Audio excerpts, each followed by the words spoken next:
입니다. 장사 지내고는이 나옵니다. 요한의 시스는 머리 없이 어느 곳엔가 유대, 광야, 시리아, 이란 등의 설이 있습니다만은 장사되었지만 그의 이름은 성경과 사람 이름들에 계속 남아 있습니다. 그러나 지금 헤롯이나 헤로디아라는 이름을 쓰는 사람은 거의 찾아볼 수가 없습니다. 알려드렸다가 나오는데 우리는 모든 일을 예수님께 알려드려야만 합니다. 그에게는 위로와 힘이 있고 도움과 해석이 있습니다. 누가복음 24장 26절에 나오죠. 성공뿐만 아니라 실패도 다 알려드려야 한다고 합니다.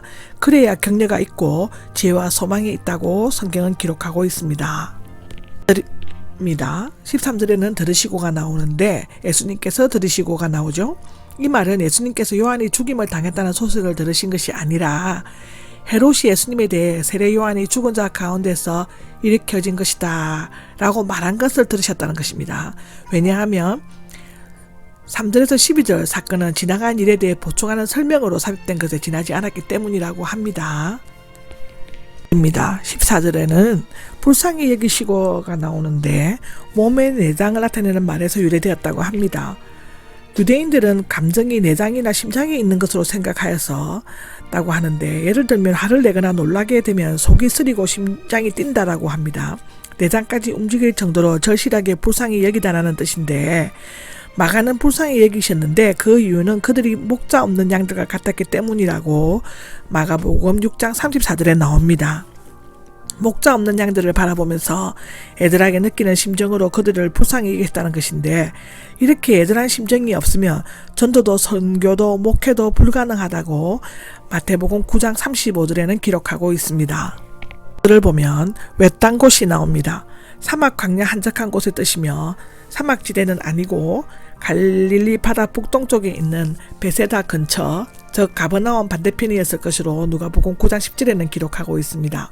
그곳에서는 이미 많은 무리가 거거나 배를 타고 와서 기다리고 있었는데 예수님은 이미 요한이 죽임이 당한 것을 알고 계셨고 이제는 헤롯과의 충동을 피하기 위해 그의 가나의 지역을 벗어나 혼자 외딴 곳으로 물러가셨다라고 마태복음 4장 12절에는 기록하고 있습니다. 거기에서 전도 여행으로부터 돌아온 제자들은 전도 여행을 보고 받고 휴식을 취하시면서 훈련을 시키려고 하셨다고 마가복음 6장 30절에서 31절에 기록하고 있습니다.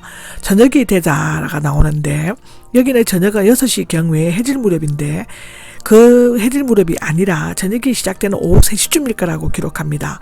시간은 식사할 시간, 아마도 무리들은 예수님께서 행하시는 이적과 설교 말씀에 완전히 빠져들어 배고픈 것도 잊고 있었던 것 같습니다. 마을로 가서 각자 음식을 사 먹게 하십시오라는 제자들의 제안은 직면한 현실에 대해 지극히 상식적으로 판단한 최선의 방법이었을 수 있습니다. 그러나 매사를 타산적으로 금전적인 사고방식에 따라 처리하려는 것은 적어도 예수님의 제자들로서는 합당한 것이 아니었을 것입니다. 제자들의 눈에는 인간의 자연적 굶주림과 주위의 사정, 시간, 장소만이 있었을 것인데 그들은 예수님께 우리가 이 무리를 위해 무엇을 해야만 할까요? 또는 어떻게 하는 것이 좋을까요? 라고 물어볼 수 있었을 것입니다. 16절입니다. 16절에는 먹을 것을 주어라고 되어 있는데 주어라는 부정각으로서 적극적인 행동을 요구하는 긴급한 것임을 나타냅니다. 결코 가게 할 필요가 없다. 너희가 지금 꼭 그들에게 먹을 것을 주어라 했듯인데 제자들로서는 전혀 예기치 못하던 당황스럽고 불가능한 명령이었을 것입니다. 너무 황당했을 것입니다. 우리 평범한 인간들의 생각은 제자들뿐만 아니라 모든 사람들이 그렇게 생각했을 것입니다. 지금 그들에게는 굶주린 무리들을 먹일 만한 책임감과 그들의 믿음을 시험해 볼 수 있는 기회가 동시에 주어진 것이었습니다. 예수님께서는 이미 제자들에게 2만여 명, 즉 여자와 어린아이까지 합쳐서 먹일 만한 능력과 돈이 없음을 잘 알고 계셨습니다. 17절인데요. 빵 5개와 물고기 2마리인데 개역성경에는 떡이라고 번역되어 있지만 빵이 더 적합하다고 합니다. 유대인들은 쪄서 먹는 떡보다는 누룩을 굽어 빵을 주식으로 하였는데 여기에 빵은 밀기울이 제거되지 않은 검은 빛깔의 밀가루나 보리가루를 구워 만든 것으로 당시 가난한 계층에 먹는 음식이었다고 합니다. 요한복음 6장 9절에 나옵니다. 보리빵으로 하죠. 물고기는 갈릴리 호수에서 나는 작은 정어리 비슷한 종류의 것으로 추정되어진다고 합니다. 어린아이가 가져온 것을 보면 빵 5개와 물고기 2마리는 어린아이가 한 끼 정도 먹을 수 있는 작은 분량의 음식이었던 것 같습니다. 우리에게는 하찮은 것일지라도 주님께 바쳐지거나 주님을 위해 쓰일 때는 엄청나게 큰 것으로 여겨진다고 성경은 기록하고 있습니다. 마태복음 14장 18절입니다.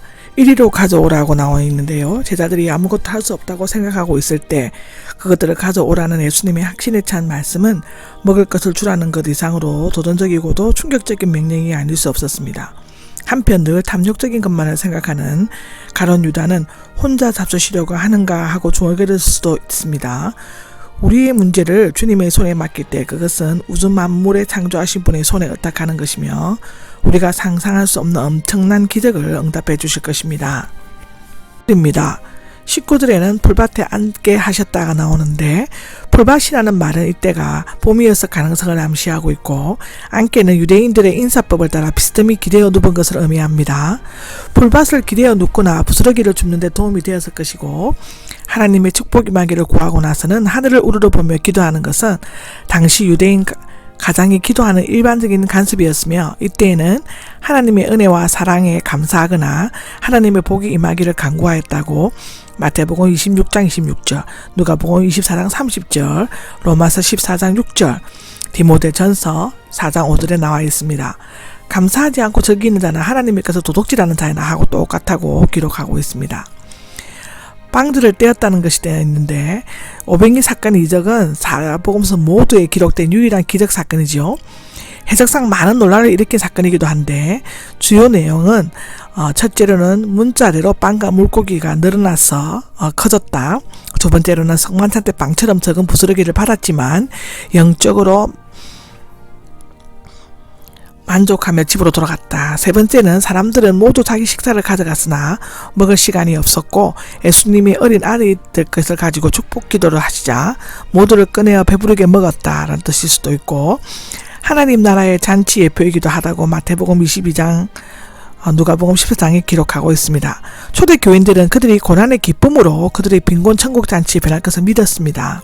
물론 6번째 나오는 병행기사 중 빵이 늘어났다는 언급은 없습니다. 그러나 엘리야나 엘리사의 기사에는 이 이적의 예표를 찾아볼 수 있습니다. 중요한 것은 방법이 아니라 사실 그 자체인데요. 아이가 어떤 방법을 거쳐서 태어나는가가 아니라 아이가 태어났다는 그 사실 자체가 중요한 것입니다.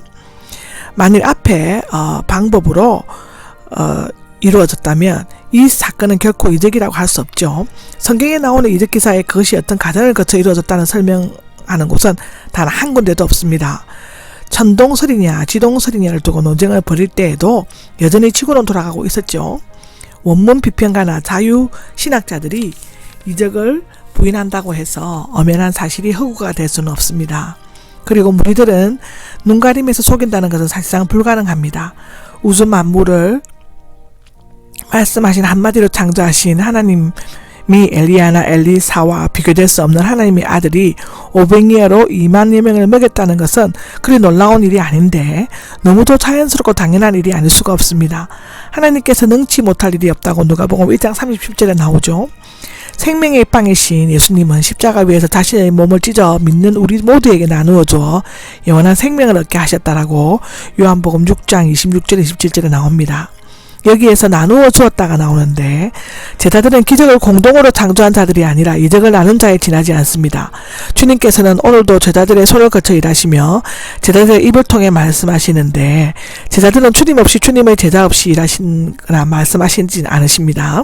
물론 500년 없이도 주님은 이적을 이룰 수 있었지만 내가 가진 그대로 된 그 모습대로 가지고 오라. 내가 그것으로 크게 쓰겠다라고 말씀하셨습니다. 예수님의 손이 닿을 때 기적이 일어나고 위대한 역사가 나타난다고 성경은 기록하고 있습니다.